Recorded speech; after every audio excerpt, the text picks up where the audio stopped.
animales, ce sont les ennemis de nos compagnons à quatre pattes, ce sont les maladies de l'automne. Alors, quelles sont-elles? Réponse avec ma passionnée animaux, notre docteur vétérinaire, Solène Duverger. Bonjour Solène. Alors, bon, ça y est, c'est sûr que les saisons sont un petit peu moins marquées, mais il y a quand même les maladies de l'automne qui sont arrivées. À quoi faut-il penser? Alors, qui dit automne dit parasites, et notamment les tiques. Alors, je pense que beaucoup d'entre vous ont déjà entendu parler de la maladie de la pyroplasmose. Donc, c'est la maladie qui est transmise par les tiques. Donc, ça peut concerner les chiens, les chevaux, les bovins et plus rarement les chats. Mais c'est une maladie qui est quand même relativement grave si elle n'est pas prise à temps. Les signes d'appel que vous pouvez remarquer, ce sont notamment de la fièvre. Alors vous, ce que vous allez voir surtout, c'est de l'abattement. L'animal qui a de la fièvre va être un petit peu triste, un petit peu moins vif que d'habitude.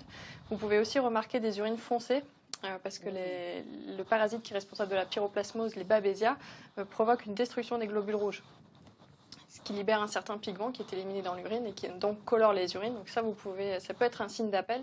En tous les cas, si vous avez un doute ou que vous remarquez l'un de ces signes, il ne faut pas hésiter à consulter. Et donc là, notamment avec l'automne, où l'on retrouve toutes les balades en forêt, et notamment aussi au niveau des jardins.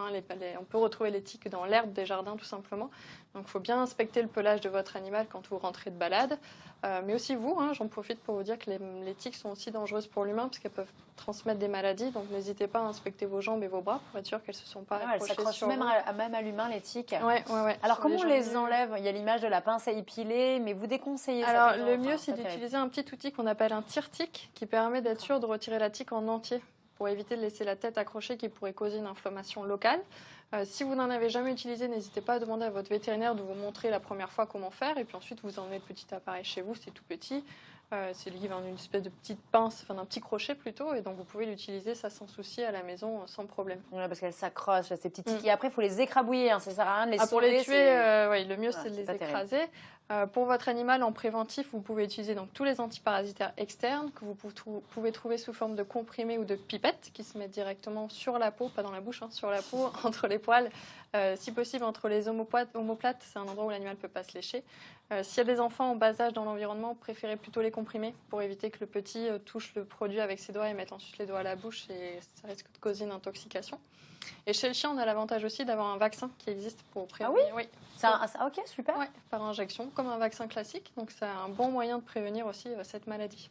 Bon, super. Et le bon moyen aussi de leur donner le petit cachet, c'est de le mettre dans un petit bout de fromage. Mais moi, mon chien, il mange que le petit bout de fromage et pas le cachet. Je suis sûre que ça vous rappelle des souvenirs, vous qui nous regardez. Est-ce qu'il y a d'autres maladies parasitaires que l'on retrouve fréquemment durant l'automne? Oui, tout à fait. On peut retrouver un parasite qui s'appelle Trombicula autumnalis, dont son nom évoque déjà l'automne. Mais on le connaît, nous, plus souvent sous le nom de l'Aouta, en fait. Ah, mais l'Aouta, c'est pas que l'été? Et bien justement, en fait, on le trouve à partir d'août, donc fin été, et en automne, début en septembre. Il a la particularité d'avoir une couleur naturelle un peu rouge-orangé. Et donc, en fait, si vous regardez la peau de votre animal, notamment le pavillon interne de l'oreille, parce que c'est un parasite qui va se mettre à un endroit où la peau est fine, où il n'y a pas trop de poils, parce qu'il va piquer plus facilement. Regardez dans les oreilles, plutôt pour les aotas. Surtout, c'est plus facile à voir. Et si vous avez l'impression que la peau est un petit peu orangée et que votre animal se gratte, il y a de fortes chances que ce soit ça. C'est pas très dangereux en soi, mais par contre, ça cause quand même un désagrément pour votre animal, parce que ça démange. Ça se soigne bien aussi, ça? Ça peut se tuer avec certains produits antiparasitaires. Sinon, on peut faire, nous, une injection ou donner des comprimés pour le prurite, vraiment, pour calmer les démangeaisons. Un autre parasite que l'on retrouve pas mal en automne, c'est les parasites cutanés, les champignons qui sont responsables de la teigne. Oh là là, c'est pas rêver la teigne. C'est une maladie en plus qui est assez contagieuse entre congénères, mais qui est aussi une zoonose, c'est-à-dire que c'est une maladie qui peut se transmettre à l'humain. Chez l'animal, elle se manifeste par des pertes de poils. Alors vous pouvez retrouver des plaques dépilées, en fait, des plaques entières sous forme ronde ou autre sur votre animal, un peu croûteuses parfois. Et sans poils, parce que c'est un parasite qui détruit le poil au niveau de son follicule pileux, donc le poil tombe. Chez le chien et le chat, ça peut causer là aussi des démangeaisons. On la retrouve aussi chez le cheval et chez les bovins, mais là, normalement, il n'y a pas de démangeaison associée. Et en parlant de poils, il faut bien brosser nos animaux à l'automne. Je ne sais pas si vous avez remarqué, nos chiens, enfin moi en tout cas mon chien, il a perdu une quantité de poils incroyable à la rentrée. Exactement, c'est aussi l'occasion d'avoir la transition saisonnière. C'est aussi le moment où se fait la mue, où l'animal va perdre son poil d'été. Alors il ne faut pas hésiter à les brosser pour les aider à se débarrasser de tous ces poils morts. Chez le chat, c'est très important parce que ça évite ce qu'on appelle la formation de trichobézoar. Alors, tout simplement, c'est les boules de poils qui peuvent causer des vomissements ou des troubles digestifs. Donc, si votre petit chat ne se laisse pas brosser docilement, vous pouvez demander à votre vétérinaire un lubrifiant digestif à base de paraffine, par exemple, pour l'aider à éliminer les boules de poils sans avoir de troubles associés. Oui, et puis attention également à l'arthrose avec l'humidité, puis on terminera avec ça. Tout à fait, un peu comme certains d'entre vous ont peut-être déjà ressenti, si vous avez malheureusement des rhumatismes, avec l'augmentation de l'humidité, ça provoque chez nos animaux aussi de l'inconfort quand il y a un début d'arthrose. Pour l'arthrose, il y a plein de moyens de le prévenir, donc ça peut être des compléments alimentaires qui soulagent les articulations ou en tout cas qui aident au bon vieillissement du cartilage articulaire. Ça peut être aussi, et ça c'est important, le fait de favoriser une activité régulière mais douce. Il faut que ce soit des efforts légers, bien échauffer votre animal et surtout pas trop intense ou trop brutal.